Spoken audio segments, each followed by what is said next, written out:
Develop a business mentality. എന്താണ് develop a business mentality എന്നുകൊണ്ട് ഉദ്ദേശിക്കുന്നത്? നമ്മളെല്ലാവരും തന്നെ പല ബാക്ക്ഗ്രൗണ്ടിൽ നിന്ന് വരുന്നവരാണ്, ശരിയല്ലേ? ഒരുപക്ഷെ മേ ബി എംപ്ലോയീസ് ആയിരിക്കും, അല്ലെങ്കിൽ സെൽഫ് എംപ്ലോയിഡ് ആയിട്ടായിരിക്കും, അല്ലെങ്കിൽ ഒരുപക്ഷെ നമ്മൾ എന്തെങ്കിലും ചെറിയ ചെറിയ ബിസിനസ്സുകൾ ചെയ്ത വ്യക്തികളായിരിക്കും. നമ്മളെല്ലാവരും പഠിച്ചിട്ടുള്ളത്, നിങ്ങൾ ചിന്തിച്ചു നോക്കുക, നമ്മളെല്ലാവരും നമ്മളുടെ സ്കൂളുകളിലാവട്ടെ കോളേജുകളിലാവട്ടെ അവിടെയൊക്കെ നമ്മൾ ട്രെയിൻ ചെയ്യപ്പെട്ടത് എങ്ങനെ ഒരു എംപ്ലോയി അല്ലെങ്കിൽ ഒരു മികച്ച സെൽഫ് എംപ്ലോയി അല്ലെങ്കിൽ ഒരു മികച്ച പ്രൊഫഷണൽ എങ്ങനെയായിട്ട് മാറാം എന്നുള്ള തരത്തിലാണ്, ശരിയാണോ? എങ്ങനെ ഒരു വലിയ ബിസിനസ് അല്ലെങ്കിൽ ഒരു ബിസിനസ് എംപയർ എങ്ങനെ ബിൽഡ് ചെയ്യാമെന്നുള്ളത് നമ്മളെ ആരും അവിടെ പഠിപ്പിച്ചിട്ടില്ല. നമ്മൾ ആരും തന്നെ ടാറ്റയുടെയോ ബിർളയുടെയോ അല്ലെങ്കിൽ അംബാനിയുടെയോ മക്കളല്ല, ശരിയാണോ? അതുകൊണ്ട് തന്നെ എന്താണ് ഒരു ബിസിനസ് മെന്റാലിറ്റി എന്ന് പറഞ്ഞാൽ, നമ്മൾ സാധാരണ കച്ചവട മനോഭാവം എന്ന് പറയുന്നത് പോലും നെഗറ്റീവ് ആംഗിളിലാണ് പലപ്പോഴും, അല്ലെ? പക്ഷെ ഈ ഒരു മൈൻഡ് സെറ്റ് ഇല്ലാതെ വിജയിക്കാനും സാധിക്കില്ല. നമ്മൾ വന്നിട്ടുള്ളത് ഒരു ബിസിനസ് മോഡലിലാണ്, അല്ലാതെ ഇതൊരു സെൽഫ് എംപ്ലോയ്മെന്റ് ബേസ്ഡ് ആയിട്ടുള്ള ഒരു പ്രോജക്റ്റ് അല്ല.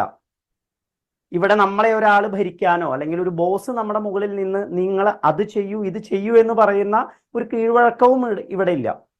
അപ്പൊ നമുക്കിവിടെ ആവശ്യമായിട്ടുള്ള കാര്യമാണ് ഒരു ബിസിനസ് മെന്റാലിറ്റി അഥവാ ഒരു ബിസിനസ് ആറ്റിറ്റ്യൂഡ്. നമ്മൾ സാധാരണ ആലോചിച്ച് നോക്കാം, നോർമലായിട്ട് ഏത് വ്യക്തി, ഞാൻ ഓൾറെഡി പറഞ്ഞു നമ്മൾ പഠിച്ചിട്ടുള്ളതും ഒക്കെ ഇത്തരത്തിലായതുകൊണ്ട് തന്നെ നോർമലായിട്ട് പലപ്പോഴും ഈ ബിസിനസ് മേഖലയിലേക്ക് വരുന്ന പല ആളുകളും ചിന്തിക്കുന്നത് ഞാൻ കണ്ടിട്ടുള്ളത് ഒരു എംപ്ലോയി മൈൻഡ് സെറ്റിലാണ്. എനിക്ക് എന്ത് കിട്ടും എന്നുള്ളതിനനുസരിച്ച് ഞാൻ കൊടുക്കാൻ റെഡിയാണ്. ഓൺട്രപ്രണേഴ്സ് എപ്പോഴും ചിന്തിക്കുക എന്താ, കിട്ടാൻ വേണ്ടിയിട്ട് അവർ ഇൻവെസ്റ്റ് ചെയ്യും. എംപ്ലോയീസ് എങ്ങനെയാണ് ചിന്തിക്കുക? കിട്ടിയതിന് ശേഷം ചെലവാക്കും. ഒന്ന് ഇൻവെസ്റ്റ്മെന്റ് ആണ്, രണ്ട് എക്സ്പെൻഡിച്ചർ ആണ്. കിട്ടിയാൽ ഞാൻ ചെലവാക്കാം. ഓൺട്രപ്രണർ എപ്പോഴും ചിന്തിക്കുക കിട്ടാൻ വേണ്ടി ഞാൻ ഇൻവെസ്റ്റ് ചെയ്യും. ഞാനൊരു എക്സാമ്പിൾ പറഞ്ഞാൽ നിങ്ങൾക്ക് കറക്റ്റായിട്ട് അത് കണക്ട് ചെയ്യാൻ സാധിക്കും. ചില ആളുകളുടെ അടുത്ത് ഒരു മീറ്റിംഗ് ഒക്കെ അറ്റൻഡ് ചെയ്യാൻ വേണ്ടിയിട്ട്, ഫോർ എക്സാമ്പിൾ നിങ്ങളൊരു 1000 രൂപ മുടക്കി ഒരു പ്രോഗ്രാം അറ്റൻഡ് ചെയ്യണം എന്ന് പറയുന്ന സമയത്ത് ചില വ്യക്തികൾ പറയാറുള്ള ഒരു കാര്യമാണ്, ഞാൻ ഈ 1000 രൂപ മുടക്കണമെങ്കിൽ എനിക്ക് ഇതുവരെ പൈസ വരാൻ തുടങ്ങിയിട്ടില്ലല്ലോ, പൈസ വരട്ടെ, ഞാനപ്പോൾ 1000 അല്ല 10000 അല്ല 1,00,000 വേണമെങ്കിലും ഞാൻ ഇൻവെസ്റ്റ് ചെയ്യും. നിങ്ങൾ ആലോചിച്ച് നോക്കൂ, ഈ ഒരു ചിന്താഗതിയുമായിട്ട് എങ്ങനെ ഒരു ഓൺട്രപ്രണർക്ക് വലിയ ലെവലിലേക്ക് ഗ്രോ ചെയ്യാൻ സാധിക്കും? എംപ്ലോയീസ് എപ്പോഴും ചെലവാക്കുന്നതിനെ കുറിച്ച്, അതായത് കിട്ടിയതിന് ശേഷം ചെലവാക്കുന്നതിനെ കുറിച്ച് ചിന്തിക്കുന്നു. ഓൺട്രപ്രണേഴ്സ് എപ്പോഴും കിട്ടാൻ വേണ്ടി ഇൻവെസ്റ്റ് ചെയ്യുന്നതിനെ കുറിച്ച് ചിന്തിക്കുന്നു. അത് നിങ്ങളുടെ സമയമാവാം, പൈസയാവാം. നിങ്ങൾ ചിന്തിച്ചു നോക്കുക, പല വ്യക്തികളും ടെമ്പററി ആയിട്ടുള്ള കാര്യങ്ങൾ ബേസ് ചെയ്തിട്ടാണ് കാര്യങ്ങളെ വിശകലനം ചെയ്യുന്നത്. ഉദാഹരണമായിട്ട് പറയുകയാണെങ്കിൽ, നിങ്ങളുടെ ഒരു ഡൗൺലൈൻ ഒരു പ്ലാൻ എടുക്കാൻ വേണ്ടിയിട്ട് മേ ബി ഒരു പക്ഷേ 100 കിലോമീറ്റർ അപ്പുറത്തുള്ള ഒരു സ്ഥലത്ത് പോയിട്ട് ഒരു പ്ലാൻ എടുക്കാൻ വേണ്ടിയിട്ട് നിങ്ങളെ ക്ഷണിക്കുകയാണ്. ചില വ്യക്തികൾ ഇങ്ങനെ ചെയ്യുന്നത് ഞാൻ കണ്ടിട്ടുണ്ട്. അതായത് 100 കിലോമീറ്റർ അപ്പുറത്തേക്ക് ഞാൻ ഒരുപക്ഷെ ബസ്സിലാവാം, അല്ലെങ്കിൽ സ്വന്തമായിട്ട് ഡ്രൈവ് ചെയ്തിട്ട് പോവാം, 2 വീലർ ആവാം, 4 വീലർ ആവാം, വട്ടവർ. പോകുന്ന സമയത്ത് അവിടെ ഒരാളെ കാണാൻ വേണ്ടി ഞാൻ പോകണ്ടേ എന്നുള്ള ഒരു ആറ്റിറ്റ്യൂഡുമായിട്ട് ചിന്തിക്കുന്ന വ്യക്തികളെ ഞാൻ കണ്ടിട്ടുണ്ട്. ഞാൻ എൻ്റെ ഒരു എക്സാമ്പിൾ പറയുകയാണെങ്കിൽ, എൻ്റെ ടീമിൽ ഒരു ക്രൗൺ ഡയറക്ടറെ ഞാൻ സ്പോൺസർ ചെയ്യാൻ വേണ്ടിയിട്ട് രാത്രി 11:30-ക്കാണ് 100 കിലോമീറ്റർ അപ്പുറത്തുള്ള വീട്ടിൽ കയറി ചെന്ന് പ്ലാൻ കൊടുക്കുന്നത്. നമുക്ക് അത്തരത്തിലുള്ള, ഞാൻ പറഞ്ഞു വന്ന സംഭവം എന്താണെന്ന് വെച്ചാൽ, നമ്മൾ ഒരാൾക്ക് വേണ്ടിയിട്ടാവാം, പക്ഷെ ഇന്ന് ആ ഒരു വ്യക്തിയിൽ നിന്ന് അനേകായിരം ആളുകൾ, അനേകായിരം ഫാമിലീസ് ഇന്ന് ആ നെറ്റ്വർക്ക് വഴി എനിക്ക് ബിൽഡ് ചെയ്യാൻ സാധിച്ചിട്ടുണ്ട്. അപ്പൊ നമ്മൾ ഒരിക്കലും ടെമ്പററി ആയിട്ടുള്ള കാര്യങ്ങൾ വെച്ച് നമ്മൾ ഒരു വിഷയത്തിനെയും വിശകലനം ചെയ്യാൻ പാടില്ല. ഇതൊക്കെ ഓൺട്രപ്രണർ ആറ്റിറ്റ്യൂഡിന്റെ അല്ലെങ്കിൽ ഒരു ബിസിനസ് മെന്റാലിറ്റി ആയിട്ട് കണക്ട് ചെയ്തുകൊണ്ട് ചിന്തിക്കേണ്ട കാര്യങ്ങളാണ്.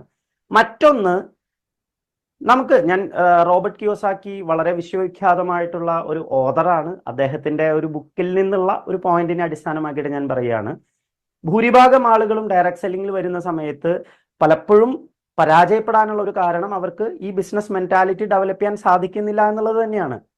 അതിൽ അദ്ദേഹം ഒരു എക്സാമ്പിൾ പറയുന്നത്, ഇവിടെ ഒരു ഓൺട്രപ്രണർഷിപ്പിൽ നമ്മൾ വാങ്ങുന്ന ഈച്ച് ആൻഡ് എവരി കാര്യങ്ങൾ നമ്മൾ തന്നെ പേ ചെയ്യേണ്ടി വരും. ഉദാഹരണമായിട്ട് പറയുകയാണെങ്കിൽ, നിങ്ങൾ ഇവിടെ ഒരു ലിറ്ററേച്ചർ വാങ്ങുകയാണെങ്കിൽ, അല്ലെങ്കിൽ ഒരു ഫ്ലിപ്പ് ചാർട്ട് വാങ്ങുകയാണെങ്കിൽ, അല്ലെങ്കിൽ ഒരു പെന്ന് വാങ്ങുകയാണെങ്കിൽ, ഇതൊക്കെ നമ്മൾ പേ ചെയ്ത് തന്നെ വാങ്ങേണ്ട കാര്യമാണ്.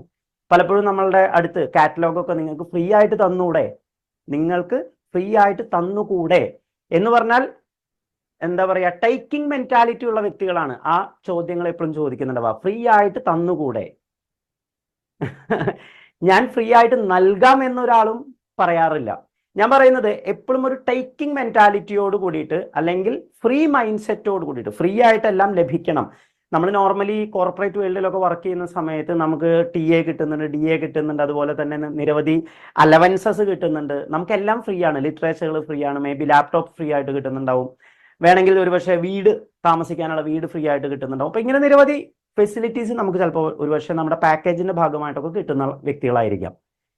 അപ്പോൾ നല്ല കഴിവുമുണ്ട്. പക്ഷെ എന്നാലും ഒരു ഓൺട്രപ്രണർഷിപ്പ് എന്നുള്ള ആ ഒരു ട്രാൻസിഷൻ പീരീഡിൽ അവര് സ്ട്രഗിൾ ചെയ്യുന്ന ഒരു വിഷയമാണ് ഈ ഒരു മൈൻഡ് സെറ്റ്. അതായത് എല്ലാം എനിക്ക് കിട്ടണം എന്നുള്ളൊരു മൈൻഡ് സെറ്റ്. ഓൺട്രപ്രണർഷിപ്പിൽ there is no free lunch എന്നുള്ളത് വളരെ വലിയൊരു തമ്പ് റൂളാണ്. അതായത് നമ്മളിവിടെ എന്ത് കാര്യത്തിനും നാം പൈസ മുടക്കി തന്നെ നാം നേടിയെടുക്കേണ്ടിയിരിക്കുന്നു. Okay, so develop a business mentality എന്ന് പറയുന്ന ഈ സബ്ജക്റ്റിൽ നിങ്ങൾ കൂടുതലായിട്ട് ചിന്തിക്കുക, എന്താണ് ഞാനൊരു ഓൺട്രപ്രണർ എന്നുള്ള രീതിയിൽ ഒരു ബിസിനസ് മെന്റാലിറ്റി എന്നിൽ ഡെവലപ്പ് ചെയ്യേണ്ടതിൽ ഞാൻ കൂടുതൽ എന്തൊക്കെ മാറ്റങ്ങളാണ് വരുത്തേണ്ടത്. നിങ്ങൾ നിങ്ങളുടെ മെന്ററുമായിട്ട് ഇരിക്കുക. ഞാനിവിടെ പറഞ്ഞതൊക്കെ ജനറൽ ആയിട്ടുള്ള കുറച്ച് ഐഡിയാസ് മാത്രമാണ്. നിങ്ങൾ നിങ്ങളുടെ മെന്ററുമായിട്ട് ഇരുന്ന് കഴിഞ്ഞാൽ, നിങ്ങളുടെ കോച്ചുമായിട്ട് ഇരുന്ന് കഴിഞ്ഞാൽ അദ്ദേഹത്തിന് കൃത്യമായിട്ട് പറഞ്ഞു തരാൻ സാധിക്കും ബിസിനസ് മെന്റാലിറ്റി ഡെവലപ്പ് ചെയ്യുന്നതിൽ നിങ്ങൾ എന്താണ് കൂടുതലായിട്ട് ഇംപ്രൂവ് ചെയ്യേണ്ടത് എന്നുള്ളത്.